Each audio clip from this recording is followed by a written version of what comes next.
Bike bike শুধু একটা নামই না, হাজার হাজার ছেলের ইমোশনের একটা রূপ। বাইক ক্ষতিকর জেনেও হাজার ছেলের স্বপ্ন এই বাইক।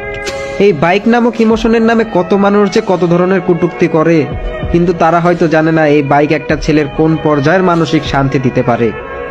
আমাদের যখন মন খারাপ থাকে, কাউকে কিছু বোঝাতে পারি না, কিছু বলতে পারি না, তখন এই বাইকটাকে নিয়ে বের হয়ে যাই। মনে এক অন্য রকমের শান্তি আসে। এই সমাজ আর পরিবার হয়তো একটা ছেলের ভিতরের কষ্ট কমাতে পারবে না, দিতে পারবে না সেই মহামূল্যবান মানসিক শান্তি, কিন্তু এই বাইক একটা ছেলের মানসিক শান্তির জন্য যথেষ্ট। তার আর কিচ্ছু প্রয়োজন নেই এই জগৎ সংসারে, যদি তার কাছে শুধু একটা বাইক থাকে। পরিশেষে একটা কথাই, বেঁচে থাকুক যুব সমাজের মধ্যে বাইকের জন্য নিঃস্বার্থ ভালোবাসা।